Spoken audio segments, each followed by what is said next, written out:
Alrighty, welcome back to E2W Coast Sports. We are covering the Warriors' loss in Sacramento, 106-112. What a tough loss for the Warriors.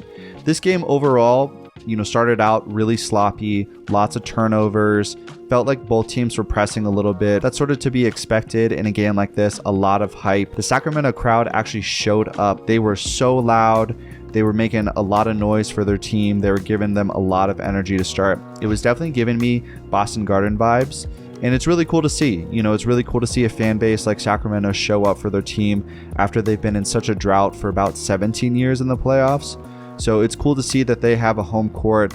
Like I said in my previous video, I think it's going to be really tough for any team to come in here and get a win. Let me know what you guys think in the comments as far as how well the Warriors are going to do in game 3 and 4. I think they're going to get both of them. Well, I hope they get both of them. They need them to have any chance to stay in this series, but let me know what you guys think. Let's jump into the game. So good to see Wiggins back in the starting lineup. And honestly, he almost looks back to form already.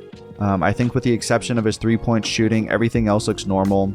He got the assignment of Fox early on and actually played him really well. Both Wiggins and GP on the ball were great last night. Got a lot of stops, made them work for tough shots. Early on, we were getting stops, but our offense was just being careless, turning the ball over way too much. Well, the Kings started out 0 for 11 from 3. They did hit a few threes, and then Monk came in the second quarter and went 3 for 3, and it actually wasn't even bad defense. Monk just made 2 of the 3 were really tough shots. He's sort of that 6-man off the bench that is just a microwave scorer, super athletic, really good offensively, not super disciplined defensively, but his athleticism helps a lot, and he's just a hustle player. He's someone that you can just insert, sort of like when Jordan Poole really gets going. Monk can just jump in there, re-energize the squad, get a couple buckets, and then move that momentum back in their favor. If you want the TLDR of this game, it was turnovers. While some were forced, it was just the Warriors with sloppy passes and bad drives that turned into tough passes that got picked off. Let's just talk about how who you are in the regular season is a very good indicator of who you will be in the playoffs. Now, you do have to give the Warriors a little bit of credit. They are a really good team in the playoffs, and they have shown that they can flip a switch. But poor defense on the road, a lot of turnovers, and relied way too heavily on the 3 this season is showing big in the first 2 games of this playoffs. The road woes continue. We can't close out quarters, and any momentum we have just disappear. Kings are putting together a much better defensive effort compared to what they were in the regular season. Fox is playing Steph really hard. Mitchell is shooting well enough to stay on the court and actually get some extra minutes compared to what he was getting in the regular season. And he's playing Steph really well too. He's a quick, smaller guard that can get in the body of Steph without fouling, and he's going for steals. He's going for disruption in the passing lanes, and it's working. The Kings are a pretty big athletic team. That seems to be the case that gives the Warriors a lot of struggles. They have a lot of guys who maybe defense isn't their strong suit. Obviously, they were a bottom 10 team in defense across the entire regular season, but they have a lot of athletes, and in the playoffs, I think when you focus your effort on defense and you really dig in, that athleticism translates. It's really disrupting what the Warriors want to do on offense. We also can't get away from Mike Brown was an assistant coach for the Warriors for quite a while. He knows what the Warriors want to do, and he's coaching up his players well. He knows some of the actions that the Warriors want to play, and so these Kings players are anticipating that, and they're getting a lot of picks. They're forcing a lot of bad passes, and it's showing. The Warriors have had close to 20 turnovers in both games. That is not a recipe for winning in the playoffs. Steph ended the night with 28 points, but was only 9 for 21 from the field and a terrible 3 for 13 from deep.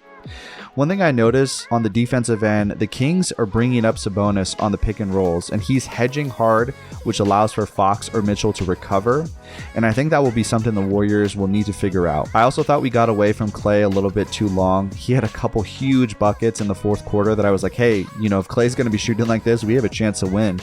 But they got away from Klay. He was really efficient last night. He was 5 for 10 behind the arc. 21 points. So I hope Klay gets a little bit more looks in Chase Center, which they love to feed him early on.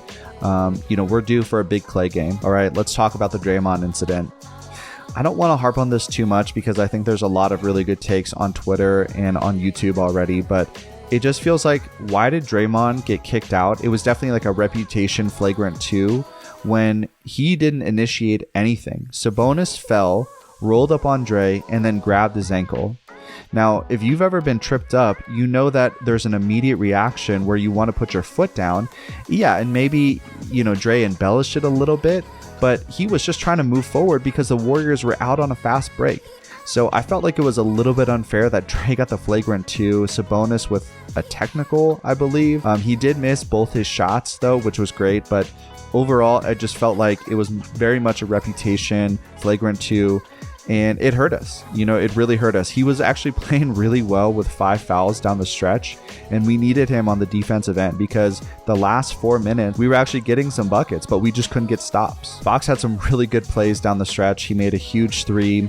Barnes made 2 driving layups that just kept us, down by multiple possessions. And then obviously Davion Mitchell with the 3 in the corner. The thing that I want to point out with NBA players, while the percentage, I believe Davion Mitchell shoots in the low 30% from 3, the corner 3 is the easiest 3-point attempt in the game. And when you're wide open like that, NBA players up and down the roster are going to be able to make that shot. And I wasn't surprised he made it. He'd been playing really well all game. I think he was 2 for 8 behind the arc, but he made it when it counted. Credit to the Kings. They played a really good game. They executed down the stretch. We're going to have to do a lot better at Chase Center if we're going to win both of these games. I think we're capable of it. Quick note too, I saw that Poole was struggling super hard on his ankle, and I do think that role in the first game is affecting him a little bit more. So hopefully these next 3 days off, he can get that ankle right and he'll be much more effective, because honestly, he's been abysmal these first 2 games. He actually only ended up playing 18 minutes in game 2. All right, we need these last 2 games. Without them, I do think we're toast. If the Kings get one of the 2 and we go down 3-1, I think it's going to be an early off season for us. While I still think the Warriors are as good, if not better, than the Kings, our age, size, and athleticism is really showing in this series. This series continues to show that we need a big who can rebound, and we also need some longer athletic wings that can play some good defense. All right, guys, let me know what you think in the comments. I'll be back covering the Warriors after game 3. Hopefully we get that one. Maybe some content in between. Take care.